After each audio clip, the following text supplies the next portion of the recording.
சந்தியாராகம் சரியில்லை. இன்னைக்கு என்ன நடக்க போகுதுன்னு பார்க்கலாம். வாங்க வீடியோக்குள்ள போலாம். ரகுராம் கேட்குறாங்க, பார்வதி என்னோட மன்னிப்பை நீ ஏத்துக்கிற மாதிரி இருந்தா எனக்கு நீ போய் தண்ணி கொண்டுட்டு வாங்குறாங்க. பார்வதி எதையும் யோசிக்கல, படன்னு போறாங்க. போய் தண்ணி கொண்டு வந்து கொடுக்குறாங்க.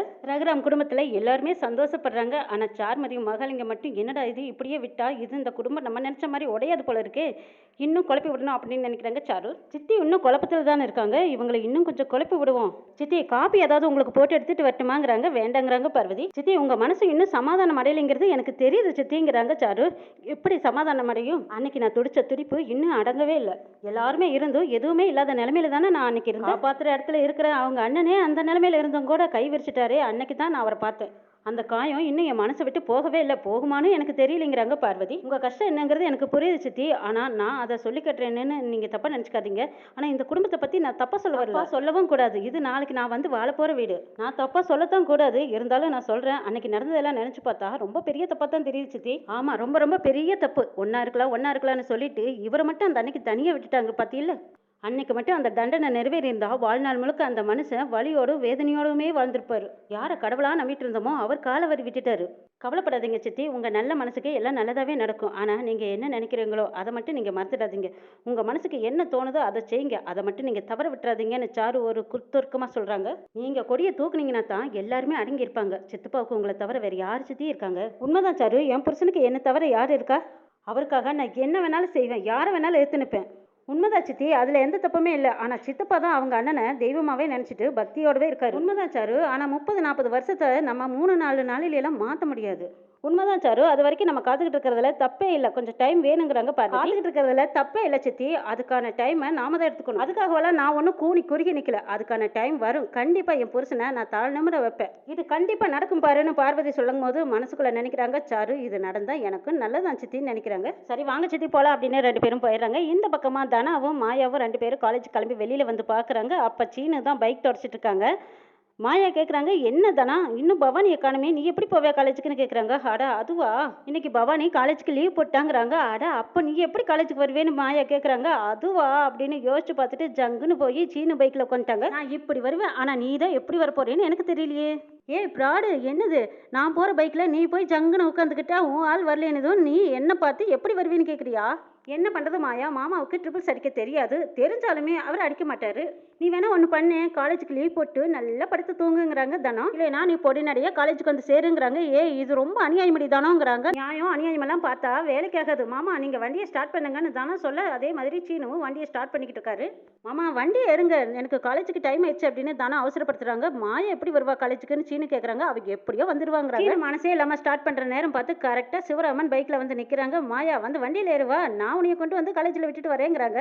பார்த்தியா, எனக்கு சித்தப்பா கூட்டிட்டு வர போறாங்க அப்படின்னு மாயா கஞ்சாடு பண்றாங்க. சீனு முன்னாடி போடா அப்படின்னு சொல்லிட்டு சிவராமன் பின்னாடி கூட்டிட்டு போறாங்க. 2 பைக்குமே ஒன்று முன்னாடியும் ஒன்று பின்னாடியும் போயிட்டே இருக்குது. மாற்றி மாற்றி போயிட்டு இருக்கும்போது தனம் சொல்றாங்க, சின்னமாமா இங்கே பாருங்களேன், சித்தப்பா பின்னாடி வந்துட்டே இருக்கும்போது போலீஸ் பைக்கு நம்மளுக்கு பக்கத்தில் காவலாக வந்துட்டு இருக்கிற மாதிரியே இருக்கு, நீங்கள் கொஞ்சம் வேகமாக போங்களேங்கிறாங்க. சீனு கொஞ்சம் வேகமாக விடுறாங்க. ஆமாம் ஆமாம் தனம், எனக்கும் அப்படி தான் தோணுது அப்படிங்கிறாங்க. இந்த பக்கமாக சிவராமன், டே நீ வேணா வேகமாக போடா, நான் எப்பவும் வர மாதிரியே வரேன் போ அப்படிங்கிறாங்க. நீ பயப்படாத, காலேஜ் ஆரம்பிக்கிறதுக்குள்ளேயா கரெக்டாக நான் உன்னை கொண்டு இறக்கி விட்டுருவேங்கிறாங்க சிவராமன். அவசரம் ஆபத்துனா மட்டும்தான் நம்ம வேகத்தை நம்ம மாற்றணும். மற்ற நேரத்துல எல்லாம் நாம எப்பவும் போகிற வேகத்தில் தான் போயிட்டு இருக்கணும்னு எங்கள் அண்ணா அடிக்கடி சொல்லுவார் தெரியுமா. ஆமா சித்தப்பா, நீங்கள் எப்பவும் போலவே போயிட்டு இருங்க, மெதுவாக போங்கன்னு மாயா சொல்கிறாங்க. சரி மாயா, உன்னோட படிப்பு காலேஜ் எல்லாம் எப்படி போயிட்டு இருக்குன்னு சிவராமன் கேட்க, அதெல்லாம் ஒன்றும் பிரச்சனை இல்லை, நல்லா போயிட்டு இருக்கு சித்தப்பாங்கிறாங்க. ஆமாம், நீ மட்டும் இல்லைனா நான் ஒரு மனுஷனாவே இந்த ஊருக்குள்ளே நான் நடமாடவே முடியாது தெரியுமா. சித்தப்பா நான் என்ன பண்ணேன்னு மாயா கேட்க, அட பஞ்சாயத்தில் நீ என்னை வந்து காப்பாற்றினீங்களா, அதை தான் நான் சொல்கிறேன். சித்தப்பா நீங்கள் இன்னும் அதை விடலையா, நான் இல்லைனாலும் நீங்கள் கண்டிப்பாக வெளியே வந்திருப்பீங்க சித்தப்பா. அது எப்படி மாயா வர முடியும்னு சிவராமன் கேட்க, லைஃபே ஒரு டிசைன் மாதிரி தான். நீங்க தப்பு செய்யாமையே மாட்டிக்கிட்டது ஒரு டிசைன். நீங்க தப்பே செய்யலினாலும் நீங்க வீட்லயே இருந்திருந்தாலுமே மாட்டிருப்பீங்க. நீங்க தண்டனை அனுபவிக்கணுங்கிறது ஒரு விதி.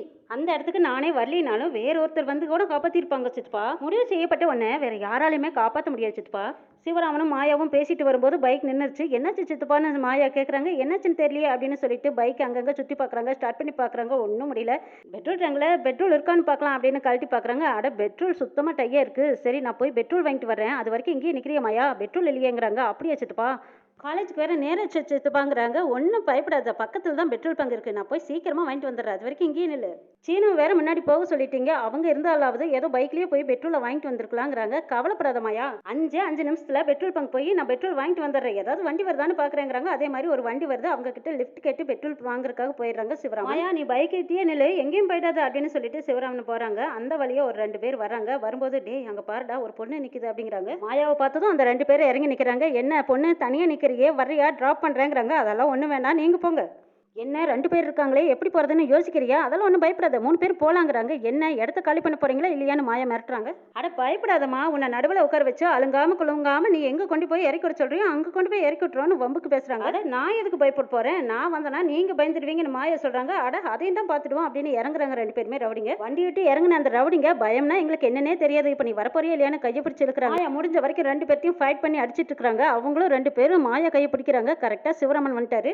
டே என்ன பிரச்சனைங்கிறாங்க. டே நீ யாரு, எங்க பாப்பாவுக்கு நாங்க கொஞ்சம் பாடம் நடத்திட்டு வரோம், நீ கொஞ்சம் அந்த பக்கமா போங்கிறாங்க. அட பாடம் தானே, நான் நடத்துறேன் உங்களுக்கு அப்படின்னு சிவராமன் 2 ஓட்டு ஓட்டுறாங்க. 2 பேத்துக்குமே சிவராமன் நல்ல தருமாடி கொடுத்து உட்காருங்கடா 2 பேரும் அப்படின்னு உட்கார வைக்கிறாங்க.